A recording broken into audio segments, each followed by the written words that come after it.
ईमान अभी भी उस ख़ानदान के लिए अपने दिल के अंदर दर्द रखती है, क्योंकि ईमान ने उस ख़ानदान में कुछ लम्हे गुजारे थे। तो इसी वजह से कोशिश करिए कि सर अगर इन लोगों को अपनी गलती का एहसास हो जाता है और ये लोग आकर मुझसे माफ़ी मांगते हैं तो मैं इनको माफ़ करने के लिए तैयार हूँ। ईमान की ये सोच है।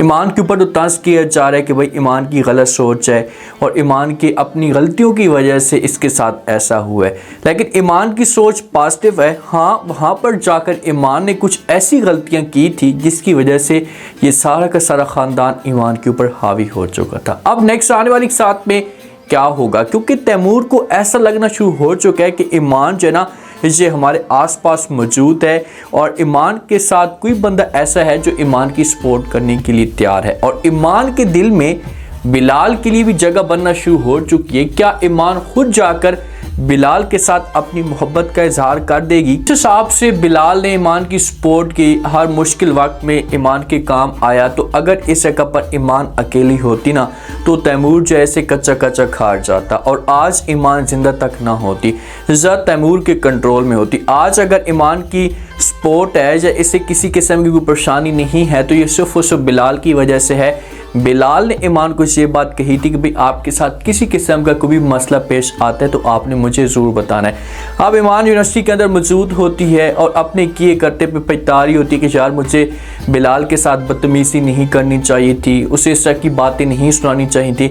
तो ये जिस किसी को भी देखती है ना तो इसके सामने वो बंदा बिलाल बनकर नज़र आता है, क्योंकि इसके दिल में जगह बनना शुरू हो चुकी है ना। बिलाल बनकर जब इसके सामने आता है वो बंदा तो बातें करना शुरू कर देता है। ईमान को कहता है कि भाई आपको किसी किस्म की कोई भी सपोर्ट की ज़रूरत हो, वैसे आपने मुझे बताना तो नहीं है लेकिन आपने इतना ज़रूर कर देना है कि अपने वालिद को बोल देना है कि वो मुझे कॉल कर दे। कोई भी परेशानी आपके ऊपर आती है तो आपने मुझे ज़रूर बताना है। तो सामने से फ़ौरन बिलाल गायब हो जाता है।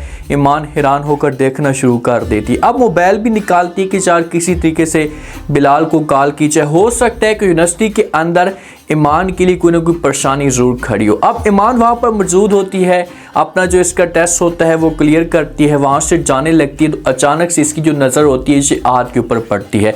जब आद के ऊपर इसकी नज़र पड़ती है तो वहाँ से भागने लगती है। चेहरे के ऊपर नकाब होता है तो आद भी इसे पहचानना शुरू कर देता है। आद को ये लगना शुरू हो जाता है कि शायद ये जो लड़की मैंने देखी है ये ईमान है, क्योंकि ईमान वहाँ से भाग रही होती है। ईमान फ़ौरन जल्दी से गाड़ी के अंदर बैठती है तो पीछे से आद भी आ जाता है। जिस वक्त ईमान गाड़ी के अंदर बैठती है तो आद जो होता है ये शीशे पे दस्तक देता है कि भाई चलो इसे मैं खोलूँ, ये इस लड़की के साथ मैं बात करूँ कि आखिरकार ये लड़की कौन है।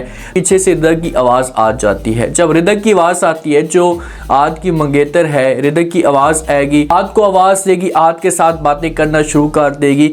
ईमान वहीं पर बैठी होगी, जिस वक्त आद के साथ बातें करेगी और आज से पूछेगी कि तुम यहाँ पर क्यों आए हो। तो आज जो है सब कुछ बताना शुरू कर देगा। ऐसे बोलेगा कि मैं आपको पिक करने के लिए आया हूँ क्योंकि जो ज़ारा भाभी है इसकी तबीयत बहुत ज़्यादा ख़राब है, सीढ़ियों से गिरी है और डॉक्टर ने जो ख़तरे की घंटी भी बजा दी कि भाई इन दो में से बच्चे को बचाना होगा, शायद ज़ारा को बचाना होगा, किसी एक को बचाना होगा। तो ये बातें जब रिदा सुनेगी तो रिदा भी अपसेट हो जाएगी और आद को बोलेगी कि चलो ठीक है हम चलते हैं।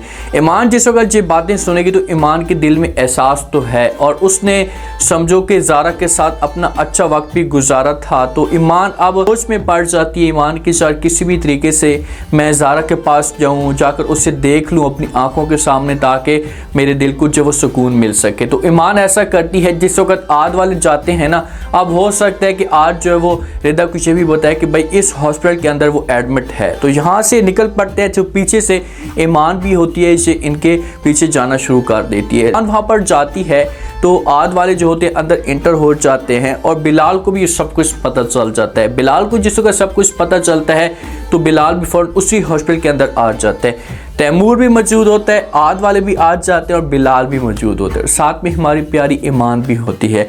बिलाल जो होता है जैसे अंदर इंटर होता है तो सबसे पहले वो ये काम करता है कि ये डॉक्टर को बुलाता है, क्योंकि अब इसका लिंक होता है, इसकी वैल्यू होती है। तो डॉक्टर को बुलाता है, उसके साथ बात करना शुरू कर देता है। डॉक्टर को कहता है कि चाहे जो कुछ भी हो जाए, कोई अच्छे से अच्छा डॉक्टर भी आप हेयर कर दें, लेकिन ज़ारा को कुछ भी नहीं होना चाहिए और ना ही इसके बच्चे को कुछ होना चाहिए।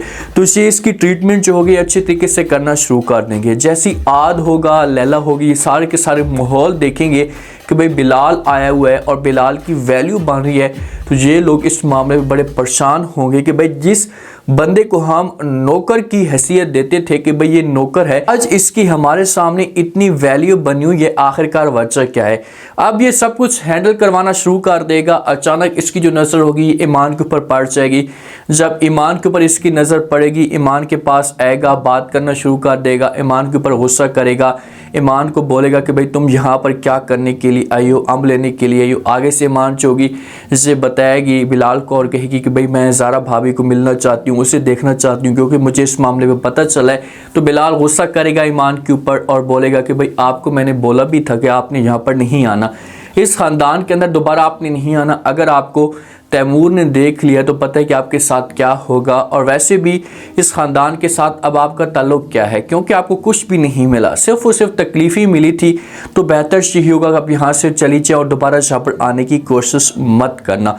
तो ये अल्फाज जब ईमान सुनेगी तो ईमान को तकलीफ़ होगी और वहाँ से जाने का फ़ैसला करेगी। और बिलाल जो होगा ईमान को ये भी बोलेगा कि भाई अब आपने दोबारा हमारे सामने नहीं आना, अगर आपने मेरे सामने आने की कोशिश की तो अच्छा नहीं होगा। अब ईमान वहाँ से जाने लगती है तो इतने में जो तैमूर की भी अचानक से एंट्री होती है। जब तैमूर की एंट्री होती है, अब तैमूर ना समझो कि इतना हवस में पागल होना शुरू हो जाता है कि वो आंखों से ईमान को पहचानना शुरू कर देता है। तैमूर को ये लगना शुरू हो जाता है कि यार ये जो लड़की है मैंने देखी है ये ईमान है। ईमान भी हैरान होकर देख लेती है और ईमान को ये फील होता है कि मुझे जो वो तैमूर ने देख लिया। जब इस तरह का माहौल बनेगा ना तो बिलाल जो होगा ये देखेगा तो बिलाल जो होगा ये ईमान के सामने आ जाएगा, तैमूर के साथ बातें करना शुरू कर देगा। तैमूर के साथ बातें करेगा, तैमूर से पूछेगा कि भाई ज़ारा आप ही कैसे गिरी हैं, कुछ बता सकते हैं। आगे से तैमूर जो होगा इसे बताएगा बिलाल को और बोलेगा कि भाई आप खुद जाएँ, जाकर बात कर लें, उससे पूछ लें, उसने कभी अपनी केयर की नहीं है, उसने अपने कभी ख्याल किए नहीं है, अगर ख्याल किया होता तो उसके साथ ऐसा ना होता। तो ईमान को पीछे से मौका मिल जाएगा और किसी तरीके से दरवाजे से निकल जाएगी। जब दरवाजे से निकलेगी तैमूर जो होगा, तैमूर की तवज्जो जो होगी ये बिलाल के ऊपर नहीं होगी और ना ही बिलाल की बातों के ऊपर होगी, तैमूर की नज़र उस लड़की के ऊपर होगी। लेकिन ये अच्छे तरीके से नहीं पहचानता, इसके दिमाग के अंदर सिर्फ और सिर्फ ख्यालात ही होते हैं और ये सोचने पे मजबूर हो जाता है कि भाई ईमान तो पाकिस्तान के अंदर मौजूद ही नहीं है, तो ईमान कैसे हो सकती है। बहरहाल इन दोनों के बीच में थोड़ी सी गड़बड़ होगी और तैमूर जो का सारा जो इल्ज़ाम होगा ये ज़ारा के ऊपर लगा देगा कि भाई ज़ारा की अपनी गलती है, उसकी अपनी मिस्टेक की वजह से सब कुछ हुआ। अगर वो अपने आप के ऊपर तवज्जो देती या फोकस करती तो कभी भी ऐसा माहौल क्रिएट ना होता। बिलाल जाएगा ज़ारा के पास, जाकर बात करेगा। और तैमूर ने सबसे जो बड़ी गलती की है वो ये भी की है, सिर्फ उसे अपनी जान छुड़वाने के लिए डॉक्टर को ये बोल दिया कि भाई अगर जब वो बच्चा जाना चाहता है तो चला हमें कोई फ़र्क नहीं है, लेकिन ज़ारा को कुछ भी नहीं होना चाहिए।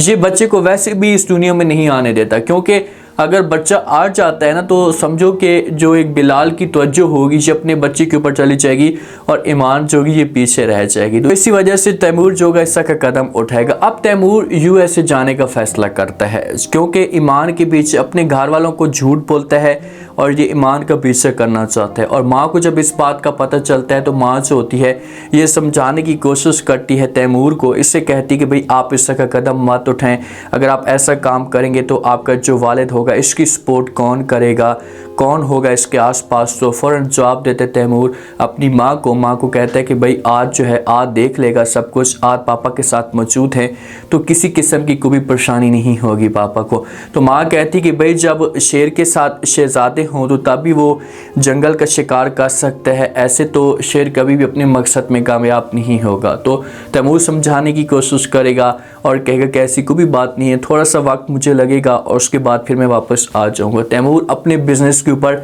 अपने घर के ऊपर किसी किस्म की कोई भी तवज्जो नहीं दे रहा। तैमूर की तवज्जो सिर्फ और सिर्फ एक ही जगह पर है और वो है ईमान। आज जो होता है ना, आज अब काफ़ी टाइम के बाद अपनी ज़बान से सच उगलना शुरू कर देता है। आज को ऐसा करना चाहिए क्योंकि आज को ये फील होना शुरू हो चुका है कि यार सब कुछ तैमूर और तैमूर का जो वालिद है ये अपने कंट्रोल में करते जा रहे हैं, हमें फूटी कोड़ी तक नहीं मिली। कल को अगर इसे अलहदा होते हैं तो इसका जो समझो कि वली वारिस होगा ये तैमूर बन जाएगा, मुझे तो कुछ भी नहीं मिलना। तो ये फ़ौरन अपने चाचू को बातें सुनाना शुरू कर रहे तो कहते हैं कि भाई आपके पीछे तो आपका बेटा है सपोर्ट करने वाला, अगर आपको कुछ हो जाता है तो बेटा जो होगा ये सपोर्ट करेगा, किसी किस्म की कोई परेशानी नहीं होगी आप लोगों को। मेरे पीछे कौन है, मुझे ये तो बताएं मेरे पीछे कौन है और मेरी सपोर्ट कौन करेगा। तो इस तरह के जब मामलात खड़े होंगे घर के अंदर ना, तो फिर जाकर दो ख़ानदानों के बीच में मामलात ख़राब होंगे और परेशानियां बढ़ना शुरू हो जाएंगी। जो ईमान होती है, ईमान अपने जिसम का रूम के अंदर जाती है तो अपसेट सी होती है, चेहरे के ऊपर परेशानी होती है, बार बार इसके दिमाग के अंदर जब ये बातें आ रही होती हैं कि कहीं तैमूर ने मुझे देख तो नहीं लिया, तो खौफ की वजह से अपनी माँ को कॉल करती है। माँ को कहती है कि माँ जी मैं आपके पास क्या आ जाऊँ अपने घर में। तो आगे से माँ जो होगी समझाने की कोशिश करेगी, क्योंकि माँ को ये बात बार बार कही गई थी कि भाई आपने ख़ास तौर पर ख्याल करना है कि ईमान को अपने घर में लेकर नहीं आना। अगर ईमान वापस चली जाती है अपने घर में तो देखना कि फिर ईमान के लिए मुश्किल खड़ी हो जाएगी और तैमूर को इस बात का पता चल जाएगा। और बिलाल ने बार बार ईमान को मना भी किया था कि भाई आपने ऐसा कुछ भी नहीं करना, आपने दोबारा उस घर के अंदर नहीं जाना जब तक मैं नहीं बोलता। अब देखते हैं कि ईमान क्या करती है, क्या अपनी मन मर्जी करती है, तो उसके बाद फिर इसके साथ क्या होता है। जब अपनी मन मर्जी करेगी तो इसको समझो कि फिर सजा तो हर सूरत में मिलनी ही मिलनी है। उम्मीद है आज का रिव्यू, आज के टीजर आप लोगों को पसंद आया होगा। आपने कमेंट सेक्शन में लास्ट में बताना आपको क्या लगता है, क्या नेक्स्ट आने वाले के साथ में ज़ारा का बच्चा ज़ाया हो जाएगा। जो ईमान आई थी ज़ारा को मिलने के लिए, तो क्या ज़ारा को मिल पाएगी? अगर मुलाकात करती है तो उसके बाद फिर ज़ारा का क्या रिएक्शन आएगा, लास्ट में फीडबैक